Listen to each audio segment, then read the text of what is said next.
Hi, my name is Lam. This is 98 Real Estate VA. We're back at it again with another great video.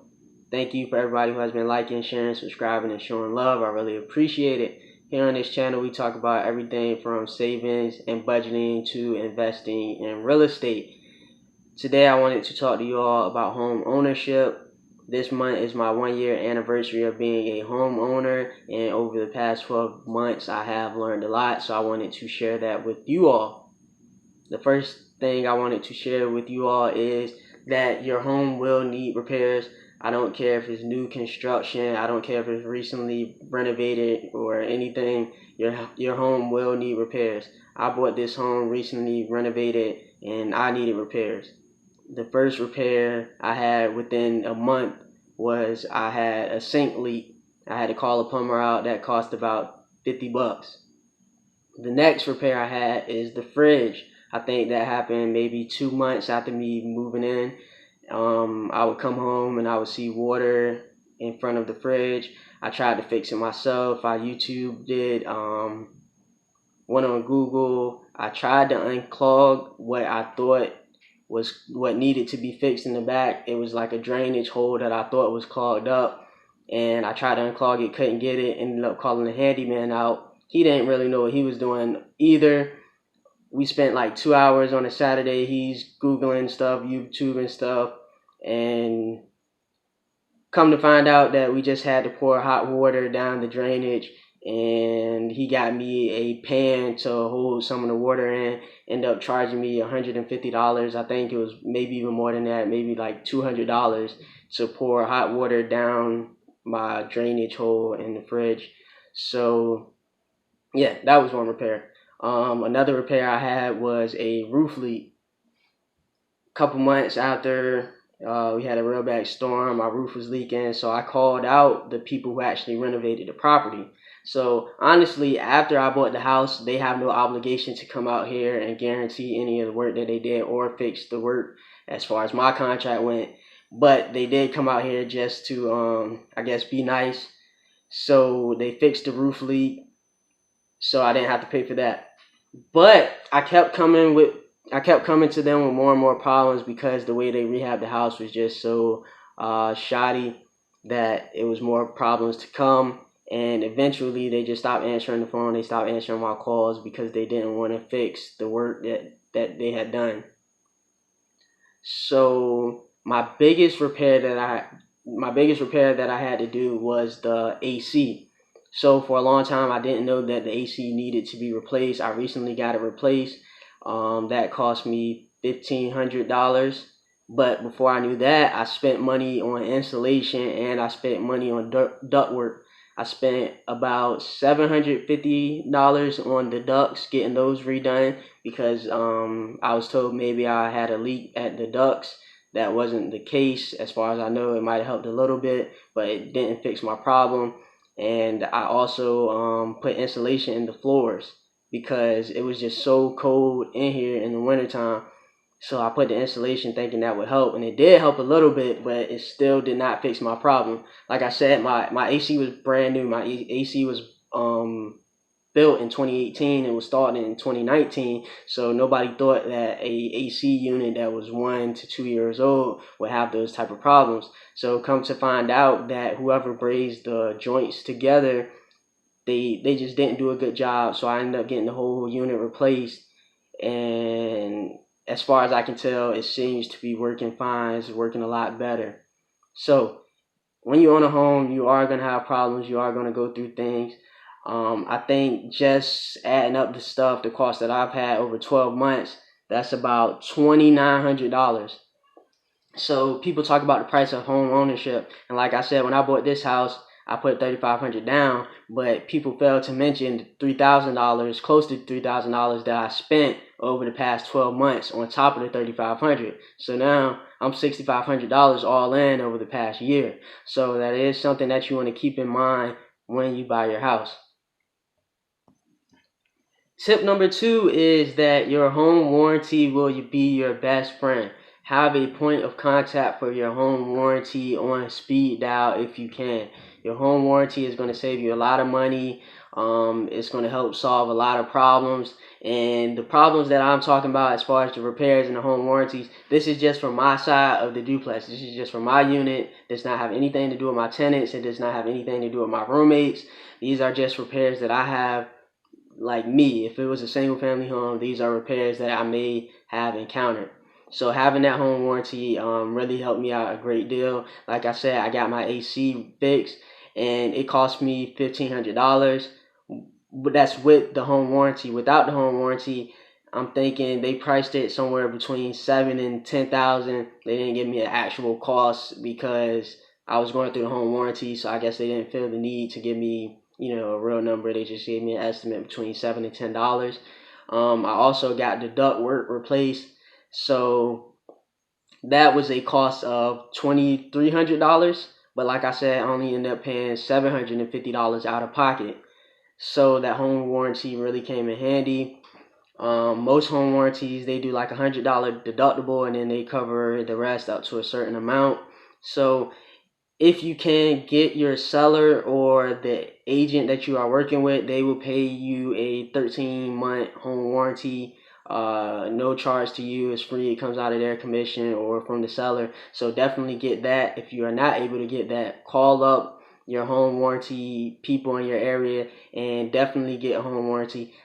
I would say get that for at least the first 2 years. I'm gonna keep mine for 2 years, just see what other kind of problems I encounter. But I figure once I go through every season twice, I can kind of figure out what the major problems are. Of course, I'm gonna have other repairs in the future, but just like the upfront initial big costs that the home warranty can cover, I want those covered. My first home warranty, like I said, was paid for through the agent that I went through, but to renew, it would have been about $1,500. So listen to this.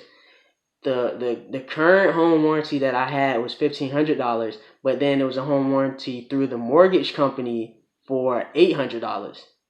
So that just leads me to believe that it is a big difference in home warranties. My first one that I initially had, they did do good. They covered everything that I needed them to cover, but getting in contact, customer service, it was really a hassle. I don't know, maybe because, like I said, I came to them with a lot of problems, but it was really a hassle for me to get a lot of these things covered. And they wanted almost twice as much as what this new one wanted, and I haven't filed a claim with them, but they're almost half the price. So shop around for your home warranty and make sure you have one. Okay, number 3 is the fluctuating mortgage. I don't really know the technical term for this, but when I started my mortgage payments were $1,292. I want to say about 4 months in, they went from $1,292 to $1,300. So I'm calling my mom. I'm like, she has had a mortgage before. Why did my mortgage go up? And she was like, oh, that's only $18. Don't even worry about it. So, okay, I'm paying my $1,300 for a couple of months. And then my $1,300 goes to $1,450. So that's an extra jump of $150. So turns out that whoever originated my mortgage, they calculated some kind of fees wrong, either through taxes, insurance, or some other kind of fees. So it was a deficit in my account, and I could have either paid it up front. It's like $700. I could have paid the $700 up front, or I could have chopped those up to monthly payments. I chose to chop them up and add an extra $150 to my mortgage. So that can happen to you. And from what I'm hearing to other people who own houses, right now I'm paying an extra $150, and then maybe a year from now they can be like, oh, we calculated it wrong, you overpaid. So now it's $200 less. So just keep in mind that your payments may fluctuate. Okay, so talking about fluctuating payments, that's why it's really important to have a budget, because that way when you have a budget and all of a sudden your mortgage payment is $150 more, you can kind of already know where you're spending money, and you can know where this $150 is going to come from.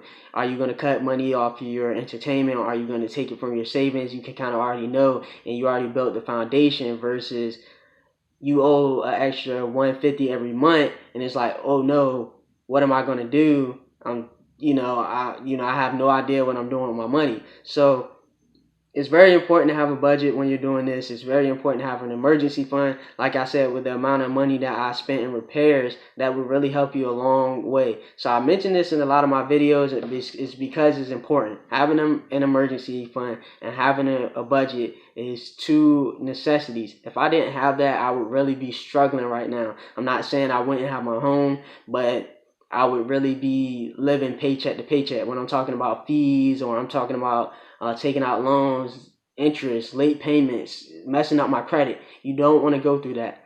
Before you buy your home, I guess this can be tip 3.5. Before you buy your home, make sure you have your emergency fund and make sure you have a budget set up. Make sure you have a current budget with your current expenses and have an estimated budget of what your expenses are going to be after you own a home. And when I'm talking about repairs, I didn't even include stuff like buying light bulbs or buying air filters, because I had to change out air filters a lot because I thought maybe they would be clogged, and that's why the AC wasn't running. Air filters cost about like $8 to $15 a piece. So those are costs that you got to account for. And if every 3 months you need $30 to do something in your home and you don't have it, it can really mess you up and it can really affect you. So tip number 4, I'm going to tread lightly on this subject because I am a licensed real estate agent in Virginia, and technically we cannot talk about good and bad neighborhoods or good and bad areas, and that has to do with the history of steering, redlining, blockbustering, things like that. So my advice to you is throw out what people say about a good and a bad neighborhood, whether it's your friends or your coworkers, stuff like that, because if they didn't grow up how you grew up, how can they tell you what is a good neighborhood or what is a bad neighborhood? Or their criteria for a good and a bad neighborhood may be different to you. To you, a good neighborhood might be one with a skate park, or a good neighborhood might be one where it's a lot of young people, a lot of activity, a lot of hubs and places to hang out. But to somebody else, a good neighborhood could be an area with a playground and a play park. So just take that with a grain of salt when people say good and bad neighborhoods, because everybody didn't grow up the same. People said that this was a bad neighborhood, and I was like, well, I had already bought my house. I was like, well, there's nothing I can do now. If it's a bad neighborhood, I figure I just come to work, I go home, I'm not in the streets. Nobody should mess with me, and nobody has messed with me in the 12 months, thank God. But yeah, that good and bad neighborhood, it really, I'm not gonna say it doesn't exist, but it just depends. Like some people think a good neighborhood is a good school system, but if you don't have kids, that doesn't pertain to you. So those are my tips. Your home will need repairs. Your home warranty is your best friend. Your mortgage may fluctuate. Always have a budget and an emergency fund, and check out the neighborhood for yourself. Thanks for watching. 98 Real Estate VA.